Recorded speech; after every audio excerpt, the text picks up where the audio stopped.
Prezados irmãos e irmãs, louvado seja nosso Senhor Jesus Cristo e a sua mãe Maria Santíssima. Há algum tempo atrás, eu fui para a celebração de um jubileu de prata de uma religiosa que eu pensava ser minha amiga, minha irmã de ideal. E essas religiosas, elas têm um colégio muito famoso aqui em Fortaleza. Então eu cheguei, me sentei na capela e o povo foi chegando, religiosos, religiosas, o povo, para celebrar o jubileu de prata de vida religiosa dessa freira. E quando já estava muito perto, já estavam quase que ensaiando o cântico de entrada, chegaram dois seguranças e disseram: olha, a superiora, diretora do colégio, diz que o senhor não é bem-vindo aqui e que o senhor deve se retirar da capela. Eu disse: moço, deve estar havendo um engano, eu sou amigo dessas irmãs há muitos anos, eu dei palestra nesse colégio há muitos anos, eu conheço todas as irmãs, inclusive a irmã diretora, o senhor deve estar me confundindo com alguém. E os dois seguranças disseram: nós não queríamos ter que usar a força bruta para tirar o senhor da capela. A diretora está mandando retirar o senhor. E nisso chegaram duas irmãs de outra congregação, amiga, e quiseram intervir, dizendo que absurdo era aquele. E os funcionários disseram: se nós não tirarmos ele, nós perderemos o emprego. Então as irmãs não puderam fazer nada e nem eu queria que fizesse. O certo é que essa diretora desse colégio de religiosas hoje é a madre geral da congregação delas, que não querem ser chamadas de madre geral, mas articuladora geral, nessa onda de comunismo na vida religiosa. Eu vim, meus irmãos, da antiga Avenida Estados Unidos, onde esse colégio funciona, até a Ponte Vieira de hábito, 8 da noite, a pé, não passava um táxi, não passava um ônibus, e sentindo o perigo daquele momento, e esmagado por aquela ingratidão e, sobretudo, pela atitude de uma religiosa que me mandou ser expulso da capela sob ameaça de espancamento se eu não saísse. Hoje ela é a madre geral aqui da congregação delas em Recife. O que eu quero dizer com isso? Isso era um motivo suficiente para me acender dentro de mim a fogueira do ódio, da decepção, do desejo de vingança. Isso era motivo para eu sair dizendo aos quatro cantos o nome da congregação, o nome da religiosa e qual colégio. O Espírito Santo que habita em nós, ele nos forma. O Espírito Santo que habita em nós, ele nos dá suporte para passar situações como essa. Veja, uma superiora mandando dois fortes seguranças me tirar da capela sob ameaça de espancamento. A pergunta é: o que é que ela iria celebrar? A Eucaristia? O que é que ela iria celebrar? A ação de graças pelo jubileu de prata de uma filha espiritual, uma vez que ela era superiora? E qual o motivo de me tirar dali se a Eucaristia é um pão partilhado para todos? Mas o Espírito que habita em mim, que habita em você, nos corrige e exorta, nos inflama e nos faz ver as coisas pelo lado do Evangelho. Jesus foi expulso da sinagoga de Jerusalém. O percurso do colégio, da antiga Avenida Estados Unidos, eu não sei como se chama hoje, até a Ponte Vieira, ao invés de me deter no que esta superiora mandou fazer comigo, eu vim meditando: Jesus expulso da sinagoga. Levaram Jesus à beira de um precipício. Como eu poderia me ofender? Como eu poderia me sentir uma figura magoada diante da intolerância, da maldade de uma religiosa que com certeza está no lugar errado, na vocação errada, e o que é pior, madre geral hoje em dia. Não dá para crer que isso seja ação do Espírito Santo. O Espírito Santo me dizia que eu devia colocar no elenco das minhas vivências ter sido expulso da capela do colégio daquelas religiosas. O Espírito Santo me insinuava: perdoe, mas perdoe de coração. Imite Jesus quando foi expulso, porque quando terminou de dizer: o Espírito do Senhor repousa sobre mim, hoje se cumpriu o que eu acabei de ler, ele foi expulso. Eu até hoje não sei por que essa irmã mandou que os seguranças do colégio me expulsassem sob pena de espancamento. Rezo por ela. Peço a Deus pelas irmãs, das quais ela é superiora geral. E bem posso imaginar quanto estejam sofrendo no governo de uma alma tão descaridosa, impiedosa. Irmãos, nós vivemos um tempo de ateísmo, que eu chamo de Big Bang disfarçado, né? Que usa a teoria do Big Bang para negar Deus, que usa a teoria do Big Bang para negar a existência de Deus e a ação da criação. Hoje, no mundo científico, funciona uma técnica centrada na racionalidade objetiva, que eles chamam, que essa técnica da racionalidade objetiva era dominadora e ela é explicativa. Ela quer provas para tudo. De maneira que o nosso fenômeno religioso é interpretado com ambiguidade, sobretudo, no período da pós-modernidade. Porque para muita gente, irmãos, é cômodo não crer que Deus existe. Porque assim eles desalugam a ética. Hoje o que se procura é uma consciência meta-objetiva, como os filósofos falam, que é global, totalizante. E eles querem hoje uma tradução diferente da transcendência, da espiritualidade. Hoje se nega a Deus porque, veja, não acreditar em Deus é cômodo. Se eu não acredito em Deus, eu não tenho que ser honesto. Se eu não acredito em Deus, eu não tenho que ser justo. Se eu não acredito em Deus, eu não tenho que ter compaixão, eu não tenho que servir meu próximo, sobretudo os pobres, mais pobres. Se eu não acredito em Deus, eu não tenho que ser irmão do outro. Eu não tenho que ter dentro de mim aquela racionalidade cristã, ética, de me unir aos sofrimentos do mundo, de tomar parte no trabalho da igreja pela humanidade, nas suas mais diferentes necessidades, nos seus mais diferentes aperreios humanos. Se eu não acredito em Deus, é muito cômodo, eu posso fazer da minha vida o que eu quiser, um escarcéu de escândalo, não é? Uma verdadeira torrente de indecência. Eu posso ser aquele ser humano TTT, topa tudo todo o tempo. Eu posso ser uma pessoa cuja vida é um pecado só, uma nódoa só, uma mancha moral só. Porque o freio dos meus comportamentos é o meu batismo. O freio dos seus comportamentos é o seu batismo. Eu pregava essa semana para a juventude da Fundação Terra do nosso querido Padre Ayrton Freire de Arco Verde, e um jovem perguntava como continuar católico no meio dos desafios. Eu dizia: é simples e complicado, mas eu vou começar pelo lado simples. Tudo esbarra no seu batismo, na sua condição de batizado. Uma festa, um dance, não é? Nosso tempo era tertúlia, discoteca.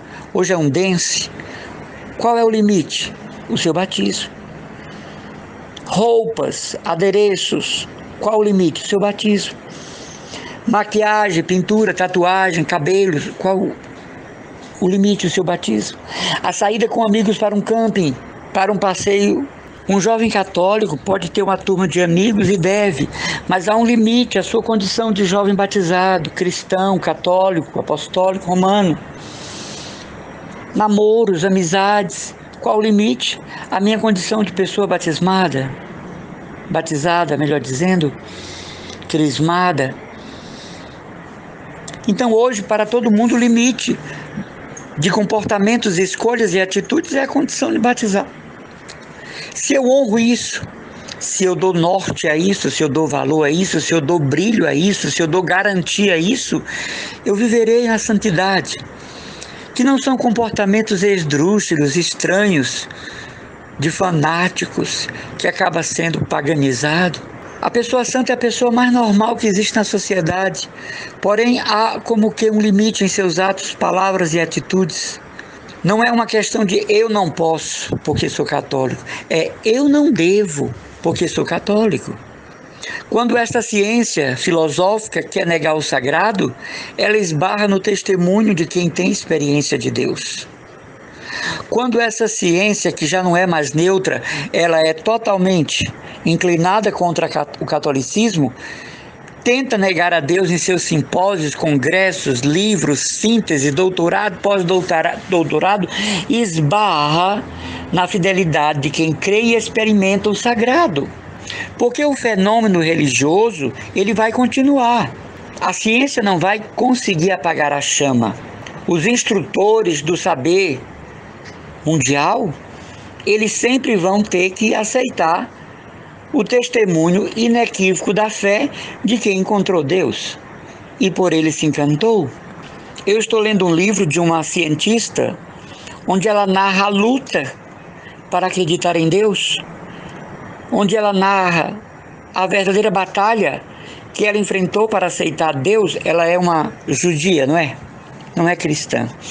Mas é muito interessante, no final ela vai contar como encontrou Deus. Veja, uma judia de nascença, né? De família judia. Então ela conta todos os passos das graduações, ela já era pós-doutora em filosofia. E ela diz que encontra Deus na simplicidade de uma religiosa, muito embora ela continue judia. Ela encontra Deus no testemunho de uma religiosa da congregação da Madre Teresa de Calcutá.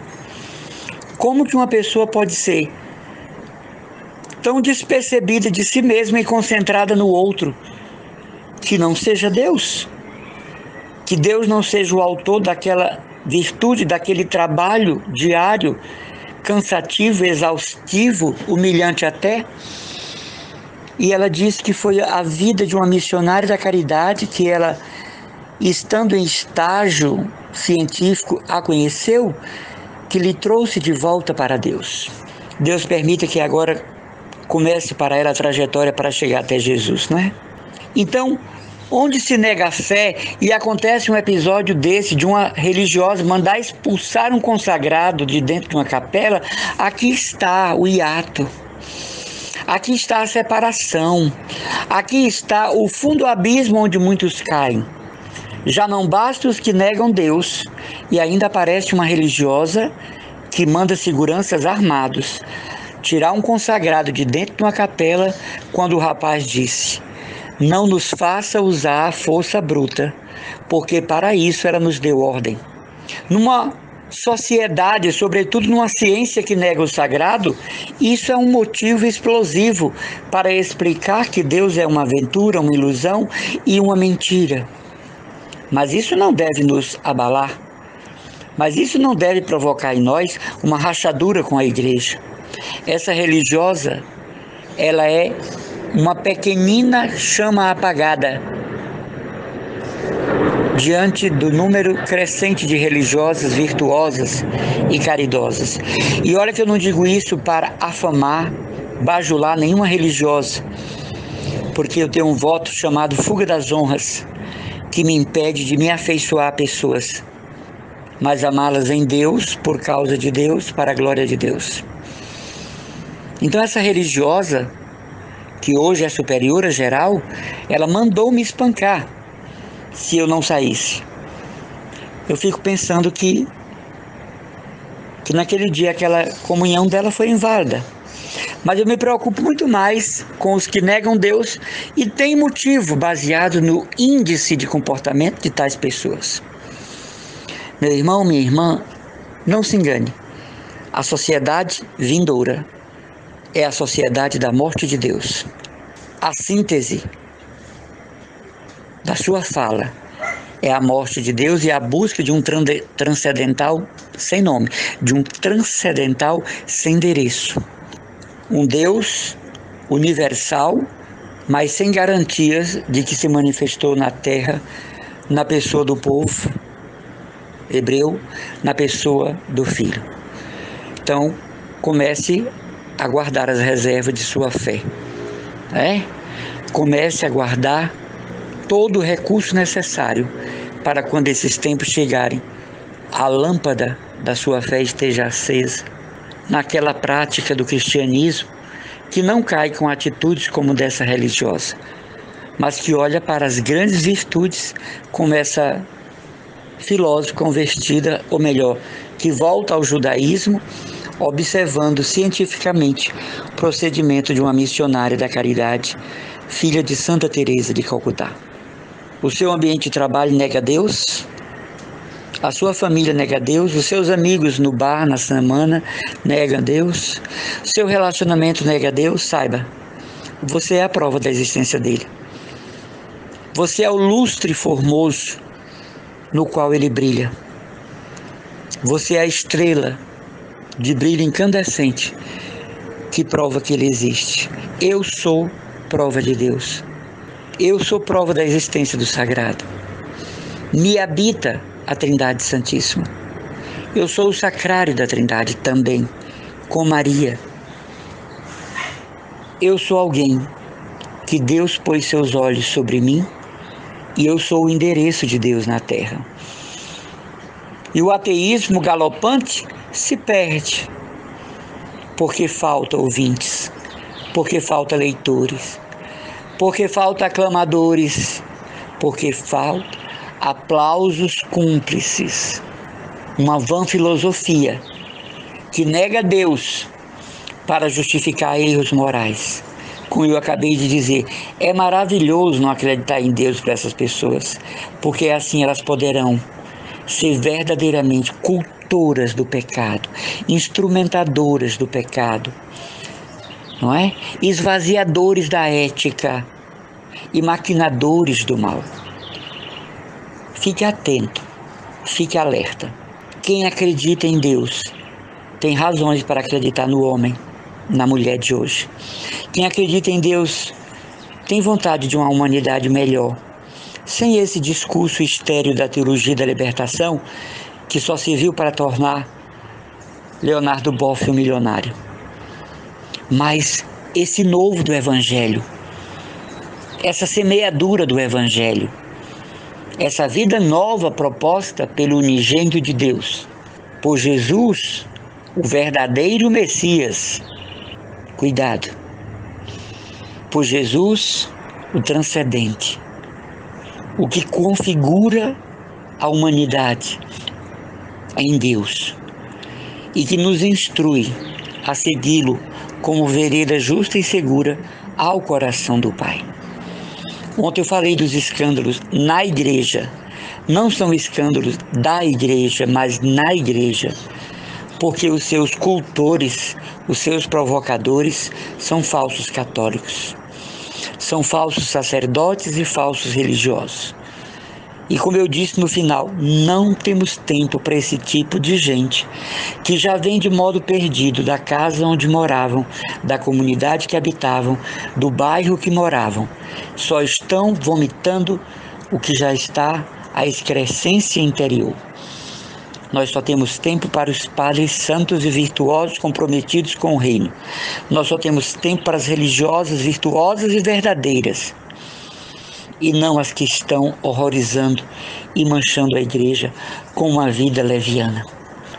E eu termino dizendo isso. Os negadores de Deus se calarão quando descobrirem Deus em você, nos seus atos, palavras e ações.